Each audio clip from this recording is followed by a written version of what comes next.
Welcome viewers to another edition of Brave Namibia, where we celebrate both ordinary and extraordinary Namibians. In our first clip today, we head to Ondangwa, where Tuyemu Haidula chatted to Tosh Shinana. He's the founder of Vision 2030 for Bags by Hours. Hi people, my name is Tosh Shinana.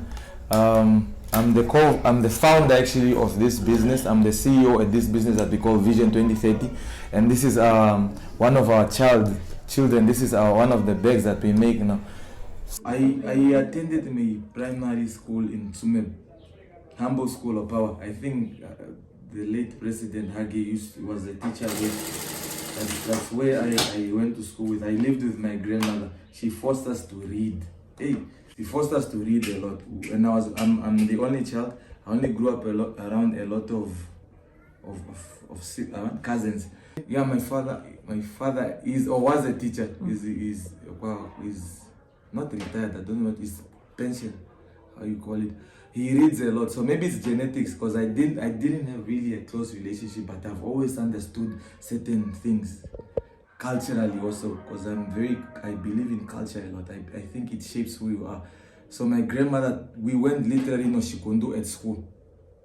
But we live in Tsumeb, which is supposedly a town, you see. But she cultured us like that. We spoke Oshiwambo, we read in Oshiwambo, we were taught who you are, where you come from. You see, all those elements, maybe they contributed to that. And then I went to Grootfontein. High School. I did not want to go there. I'm not racist, but I'm saying it's a white school. I did not want to be seen like that. I wanted to go to the other school. But my mom told me, no, just go to this school. Learn how they do things. You understand? Don't worry about whatever is there. So yeah, I went there until grade 10. Then from grade 10, I went to Chumkwa. Yeah, grade 10, I went to do my grade 10 and 12 in Chumkwa. This is now Bushman land.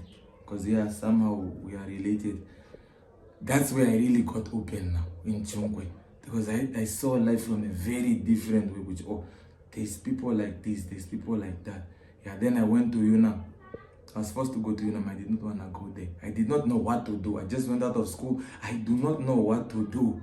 You're telling me to just follow jobs. I do not know what to do. But I went there and then I dropped out. I did computer science the first year. I dropped out. I did not fail. I just dropped out. I felt like, no man, this one will. It's not what I expected. I want to be taught to be independent in thinking. I don't want to follow a certain, this is not thinking for me. Yes, it's prestigious, it's unanimous. Who doesn't want to have that? Then I called my friend now, one of my friends. I said, no man, let's go into agriculture. Because I did it in Oshakati. Why don't we venture into agriculture? Food processing. Why don't we make maybe, because there are tomatoes there, why don't we make a tomato sauce? You see? Risk it, we are very young. Until the age of 40, we can at least risk it. We went into bag making. I mean, not making, but bag importing. We used to import counterfeit products. The Louis Vuittons, all these counterfeits because they are cheap. But then I had this thing, when we're selling this, I always said this thing, man, why can't we make this? When I look at this bag, this thing does not look complicated. It took us almost 4 or 5 years. Then I quit. I went to the village. Then Corona came. When Corona came, I'm like, okay, fine. So we can actually make things. The borders are now closed. This is our opportunity now to prove ourselves. Then we started making masks with like a small machine there. And it's not here now. A hand one that we bought for 800. Then I started going to people who have machines and say, okay, can you design me a cosmetic range? Just something small. I'll cut it so we can put the labor down. You just put it together for me. After they did that, then I decided, man, I'll buy my own machine. Then I bought my first machine, this guy now. I saved up. I said it was 9,000. I saved up. I labored it. After Corona now went away because I had to have another plan because I knew mask won't last for long. But we made money in mask and we were not given by the government anything. And we did not want anything. Our masks were very cheap. They were $5. Everybody else was 10, 50, everything. We wanted it to be $5 because we understood the costing of the mask. Our mask was like $2.50 to cut, and it was very labor intensive because you have to do a lot of masks for you to actually satisfy the whole client. Because we understood one thing, that if you make a mask $50, you give it value, meaning the person will not leave it at home. that means then you who's making the mask, which is not like water or anything, will obviously just wear that mask day in, day out. Everybody was saying, what are you doing? Are you guys crazy? We said we are strategic, we are not crazy. You want the people to be reckless in their usage of masks. This is me being honest now. We control the whole market because every people that were going to resell came to us. We are the only one with such a price. Because we're intelligent in that sense. Because what we wanted to do after that, we wanted to buy a machine to do surgical masks, the paper masks, the cheap ones. Yes, but yeah, we gave up on the idea to go into the medical supplies. Like, why import condoms when you can just buy a machine and make them? Honestly, why? And you can make it even economical because you are here and have a whole employment. Yeah, that's how. Then we came now into the bags. The bags took us almost 3 years just to set up. I think it was 2021. Because they were not good at all. We do not understand what women like. Got no fashion sense. Number one, we just don't know. Number two, the things to make a bag literally are not here. We're even using boxes, just cut boxes to reinforce the bag to give it shape. Because the first ones were just wobbly. And number two, we don't even have accessories just to adjust the bag. We literally just had to innovate and say, no, let's put this. These ones I had to force our suppliers to bring this magnet. We had to literally force them to say, please bring me this. Because this material is not necessarily for bags. It is the material for upholstering like sofas or car seats. We just had to innovate. We don't want to use leather because leather is a bit too pricey. Product is not perfect. Like this one, we have to put an edge glue here. We do not know where to find it. And even if you do find accessories, it's like in window. The person is charging you $24 for the adjusters, just the ones to hold. It's 24, it's already $50. Then you have to have the one that adjusts the bag. It's also $70 just on accessories. How do you expect me to compete now? You can't compete. You have the Chinese, you have order with me. How do you compete now? We don't even know where to source these things from. If you at least give us a budget, we send at least 3 of our people to say, go to China, go and find out how they do their production. How are they so competitive in terms of pricing? How do they do this? We need at least that type of help also in that sense. And also just now general administration, like these people we get that come from IUM, management schools, the accountants, the economists, these guys. They need to come on board and help us in the sense to say now, how do I cost this bag? You know, how do I set up books for just to keep my books on track? Because most of our businesses informal, we fail because we don't know how to formalize our businesses. How do I set up operations? We do not know this. What is a CEO? What is an organizational structure? Who does marketing? Who does the finances? Who does the operations? We do not know how to set this up. We don't have that type of knowledge, and we also don't want that 4-year training. We want workshops, things that are truly practical to say in 2 weeks, I know how to set up my books. In 3 weeks, I know how to market, sales. I know how to control my deliveries. Like now, we don't know. We are a mess. We have so many deliveries. No one is answering the phone properly. No one knows. It's just a mess. We don't even know how to set up a database. So know how do you at least even manage the money that people pre-order. It's a mess. How do you set up a company? And what are the legalities? And if we set up a company, how does it affect the price in terms of tax? But this we do not know. If we can set up, and this is creating employment now for those people that are actually educated, like an economist. Study for us the market. Should we become more expensive or should we become more cheap? I'm a Pan-Africanist. Most of my influences come from there. I believe Africa can industrialize. Yes. But we have to be responsible for how we want to industrialize. We don't have to follow the market and react to it. We have to be proactive and say, no, okay, I believe in a borderless Africa. It's unnatural to control people in borders that we were not part of creating. They were enforced on us. Even though we changed the names and called ourselves apparently now, whatever we are called now. Yeah, but if this African continental free trade can at least prioritize Africans, and even the currency that we are going to use in this is really something that will help us, and not the multinationals that don't really help us. They help the very few, but they don't really help us. Then it's good. It's cheap. It's And it comes from power. We literally, it's willpower that created us. Not that we're intelligent or extraordinary. It's reading, it's making mistakes. This is what brought us here. And we are not even here yet. We are at least, if we were loading, we would be at 3% now. Because what we really want to do, we can't even go to just learn the basics of how a bag is really made. We can't even go to Italy, because we know they are one of the best bag makers, or South Korea. But we don't have who will take me there. Just to go there, we don't have. So if we can be funded in that sense. The other thing is, we also don't want the traditional equity splitting of saying 30% this company, you have 50, the other is 30. This type of partnerships are too rigid. You find one partner works more than the other. He's not given what it truly belongs to him, but you already have a legal agreement that says the person is liable for, he has to get 30. We have other ways of wanting to structure our business to say, no man, let us use a dynamic way of, it must not be rigid. It's 30% of the company. It doesn't work like that, because we don't all bring the same.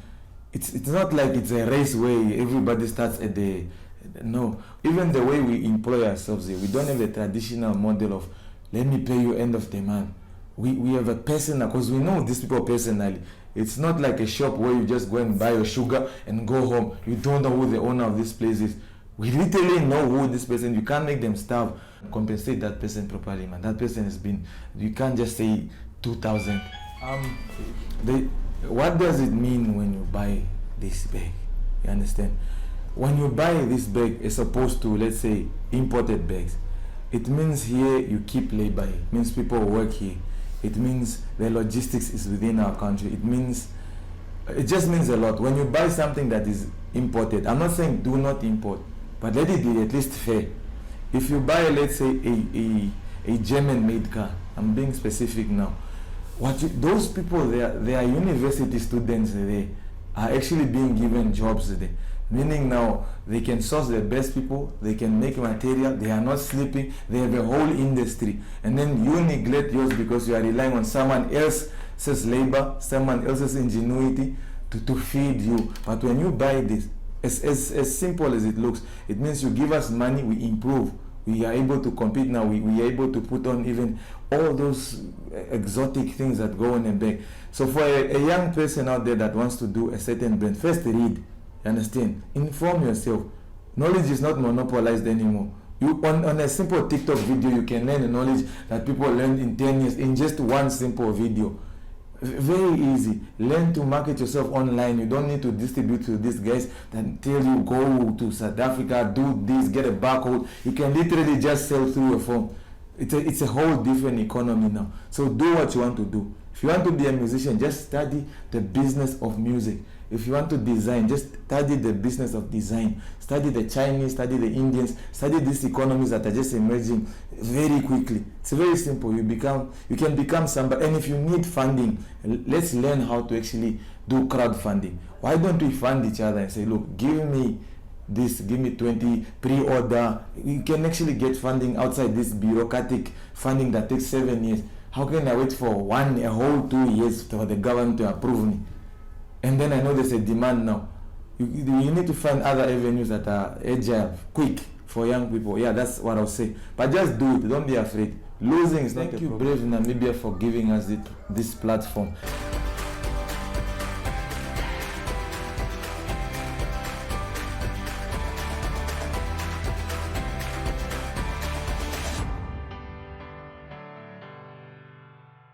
Next, we're in Katima Malilo, where Nicanor Nangolo caught up with songwriter and rapper Bella Markasoh, who shares his experience in the music industry. Yo, what's up? This is your boy Bella Markasoh, President of Akamba. You already know what time it is.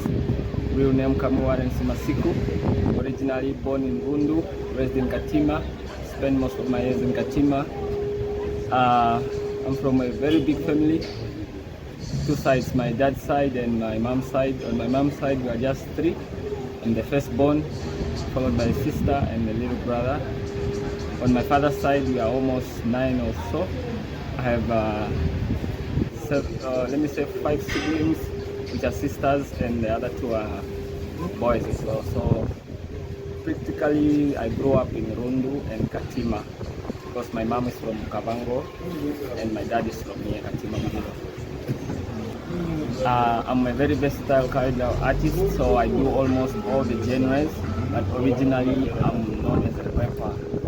So I try to fuse my rap and Afro beats to make it sound more originally and mix with the local sounds in our town. Yeah. I released my first song in 2010 when I was in grade 9, which was sponsored by my high school teacher at the moment, who is the person who really made me to go to a professional studio and record my first song. Okay. Yeah. How many albums do you have? So far on my belt I have 3 albums. My first album is titled Numero Uno. My second album, My Story, My Story. My last album, but not least, is titled, did I just forget? Okay, let's get Inzimbo, yeah, Inzimbo. Inzimbo, which means in the local language is music. Okay. So Inzimbo is my last but not least album so far. So currently I'm just working on singles, but yeah, hopefully when I'm more settled and have more time on my hands, probably work on another album and more albums to come. Okay. Yeah. Tell us a bit about the first album. The first album was a statement. That's where I was introducing myself to the listeners and the people at large. So most of the music I was doing in that album, it was more professionally for people to know who's Bele Markasoh, what is Bele Markasoh all about. So most of my music in there, I sing, I rap. So yeah, I'm more versatile, like I said in the first place. Yes, sir. Okay. Where did music start for you? I started my music at a very young age when I was roughly in grade 3 or so at early primary school. So when I started, I was just a dancer, just dance to some music, you know, Awilo, Kofi Olomide, because those are the cassettes we used to play back at home. So I used to copy from the TV, dance, you know, when it's Christmas, radio is there, or at school we have an event, showcase your talent. So yeah, that's how it started for me. Okay, what does music mean to you? Music is my life. Music has served me. Music has taught me discipline. Music has taught me love and care. And most importantly, music is a weapon which you can use to destroy or to build. So as an artist, as I grow up, I start to mind more of my lyrics and the message I want my songs to carry. So yeah, that's why even the music I'm doing is getting different, because at the beginning it was just a vibe. Now it's more based on the message and, you know, the impact I want to make. Okay. In the society. You said your first song was in Grade 9. grade 9. Which year was that? That was 2010. 2010, eh? Yes. Okay. Okay, give us a brief rundown about the 2 albums also, the ones after. The one after, that's Numero Uno. And My Story, My Story. My Story, My Story is more of, this is when now I started experiencing relationships, you know, having girlfriends, having friends, start going into the music industry now, trying to figure out how can you get money from the music industry, can you really take it as a career, is it really possible in Namibia? So that's where now it's like, I was trying to figure out how does everything work. Then when I was done with that album, My Story, came to my 3rd album, which is Inzimbo. Inzimbo now becoming more cautious and more message and meaningful, whereby it's not everything that I sing about in this album that is about me. So this time around, I'm not talking only about myself, but I'm also trying to relate to other people's situations in the community, what is happening, what I hear, what's happening, and yeah, just that. Okay. Yeah. And what are some of the things that are happening in the community? You know, gender-based violence, non-employment, you know, drug abuse, alcohol abuse. It's a lot, man. It's a lot. People are suffering. You know, people are graduating, but they don't have employment. You know, yeah. it's a lot. Yeah. Where do you see your music like after 10 years? 10 years from now, I'll be a superstar, meaning I'll have more value to myself because of my work. And it's not about quantity anymore, it's about the quality. I want to make a statement which can leave a legacy, which I can leave behind me even if I'm gone after 100 years or after a million years. So now is to build a solid structure so that as I grow, I'm not the only artist in the region. There are some young brothers of mine, some, don't need it even to be my brother for you to get into the industry.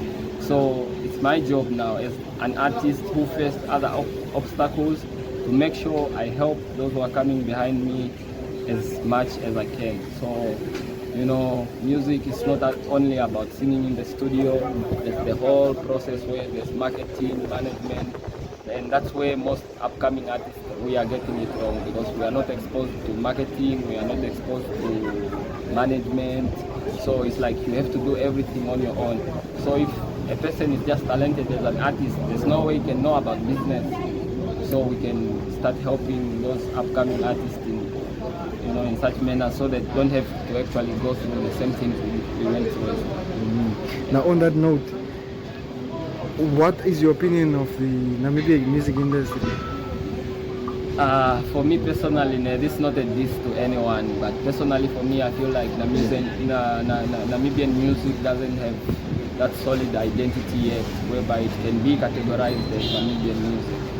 It's like everyone, most of the artists in Namibia, they are just mostly duplicating what is already being done by those, I don't know how to call those countries, whereby they are having a lot of population, their artists are booming, like Nigeria, South Africa, especially those two countries in Africa. They are really dominating with the music industry. You find Amapiano, you find Afro-pop.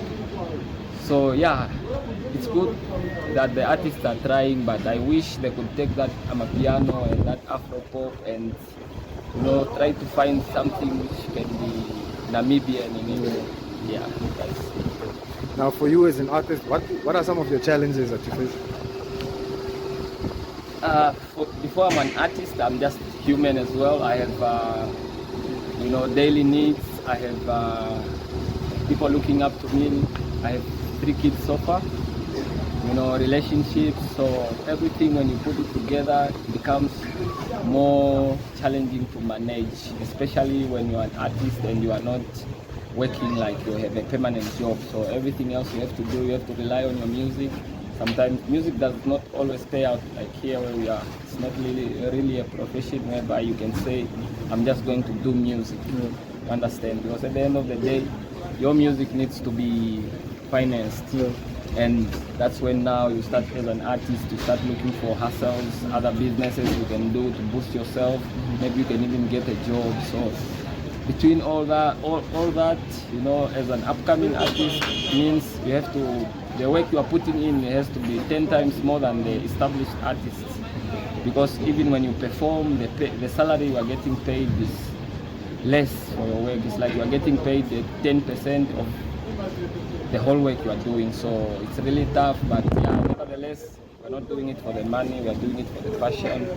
But the money is needed. So the more money we put in the music, I believe it's the more we can come out with, because starting recording professional videos, that's what people are buying, that's what people want to watch. So if you cannot afford a 10,000 video, and that 10,000 video is what you want, you have to make a plan, you have to hustle. But as you are hustling, you cannot just get the whole money and take to the music.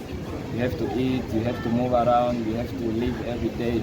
The people depending on you have to get something. So that's the only challenge. And I realized that some artists give up because people also they talk too much. You understand, especially when they see you coming up. That's when they are starting to, they don't know you, but they want to act like they know you. So they want to, sometimes they uplift you. Sometimes when they see you down, for example, they see you hustle on the street. They'll be like, this artist, as we know artists, real artists like who in Nigeria, he's having a Bentley, he's having a what, but but life goes on, it is what it is. You got to use what you have. you can only start where you are, man. You cannot wait for you to be in Windhoek, to be in America, to be in South Africa, or in Nigeria for you to be able to pursue your music career. Yeah. Okay.